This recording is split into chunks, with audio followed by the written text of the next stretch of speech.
Because you know, see, it's not charity we want. It's economic fairness, social justice, equal opportunity for all our people.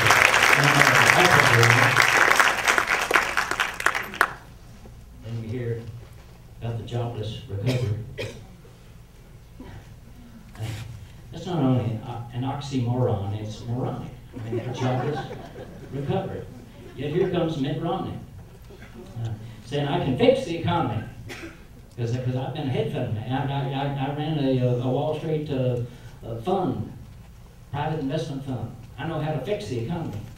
And he uses fix in the same way that a veterinarian uses it.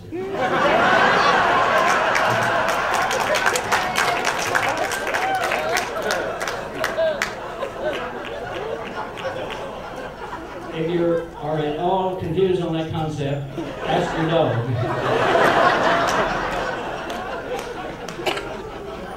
He says, well, I created at Bain Capital, and I created jobs. Yeah, he did in India.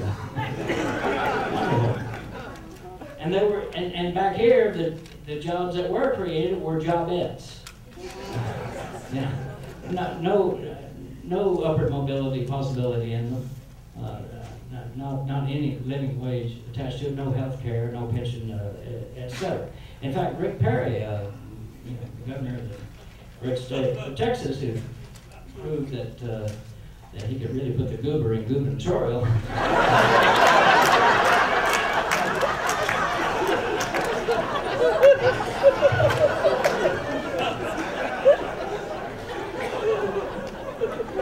That's where Mitt learned this job routine. He learned it from Rick Perry, because Perry said, when he tried to run for president, said, well, look at this, I created 1 million jobs in Texas, 1 million jobs, you know. What he didn't tell you was that he created more minimum wage jobs than every other state combined in America, and created 1 million jobs. You could go to Dallas or Houston or Austin or anywhere and say to a waitress there, did you know Rick Perry created 1 million jobs? And she'd say, yeah, I know, I have 3 of them. Well, and now, here come the super rich. They've legalized super PACs to steal the people's democratic authority. 5 black-robed thugs. Let's name them. Sam Alito, Anthony Kennedy, John Roberts, Scalia, Clarence Thomas. Promulgated 2 abominable lies. A corporation is a person, and money is speech. Now, we in Texas know that a corporation is not a person because we have yet to execute one.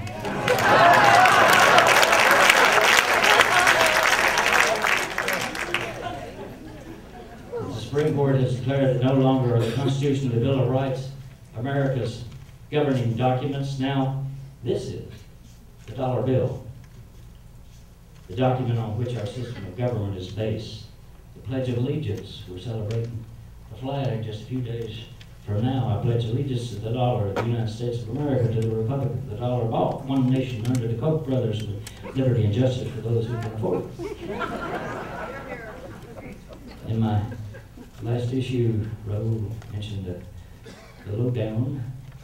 Last issue of the Hightower lowdown, we focused on this spring's primary election for the Republican presidential nominee.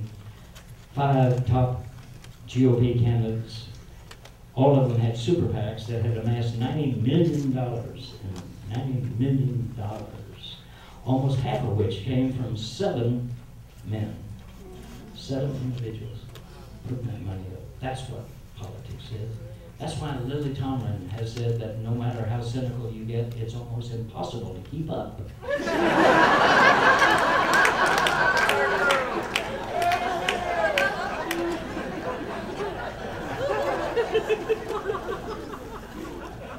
Sheldon Adelson, the casino baron out of Las Vegas and Hong Kong, he put $21 million into Newt Gingrich, good for him, wasted money. $10 million into super PACs, including Karl Rove, $10 million into Romney. He has now given $10 million to the Koch brothers. They don't need him. So there's maybe $50 million that he's already put in. And now he says that he will put maybe $100 million into Romney's effort into the right-wing effort. Really, it's not even Romney, the right-wing effort to defeat Barack Obama. Now, I'm saying to you, if you put in $100 million, don't you deserve naming rights to the campaign? I was doing that. Shouldn't it be the Adelson team or something like that? What we have here is not just a plutocracy, but a kleptocracy.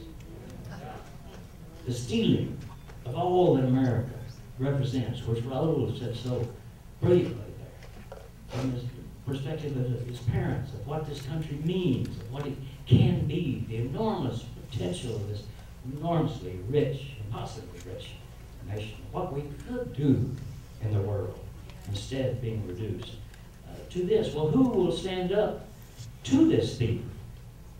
We can't just say Democrats. I mean, too many of our Democrats are weaker than Canadian hot sauce.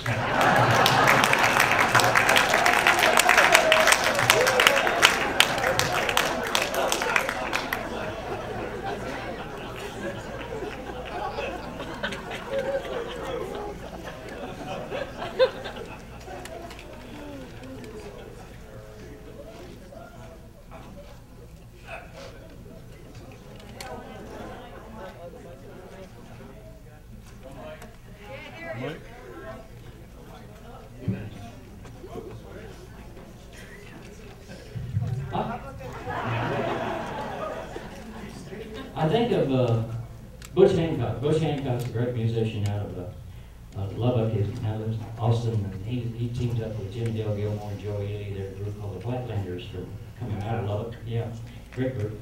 And Butch was on a radio show that we did some years back. Susan Marco and I did. And Butch explained how difficult, how confusing it was to grow up in that country out there, out in Lubbock, of evangelical, just extremism, and which you could not drink, you could not dance, you could not even think about touching opposite sexes. It was there. And Butch said it was very, very confusing for a teenage boy like him, because they taught us, he said, that sex was the nastiest, just the filthiest, dirtiest thing that there could ever be. And he said, they taught us that you should save it for someone you love.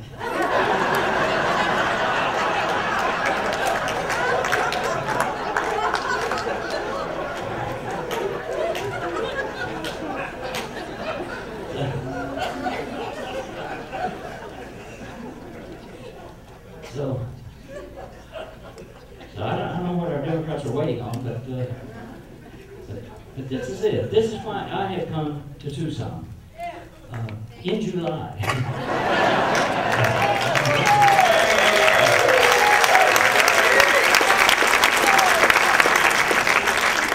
The only place in America that is hotter than Austin, Texas. I came to. Because Raúl Grijalva, he's not just a Democrat, he's a Democrat.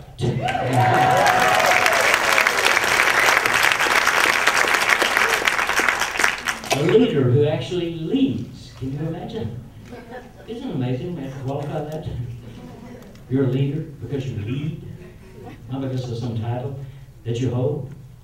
He makes other Democrats better by being who he is in the Congress. And I can't tell you how important that is. I've seen him in action in the Progressive Caucus. He's co-chair with Keith Ellison, a great other member of Congress. And putting forward a bold program, the Progressive Caucus is, and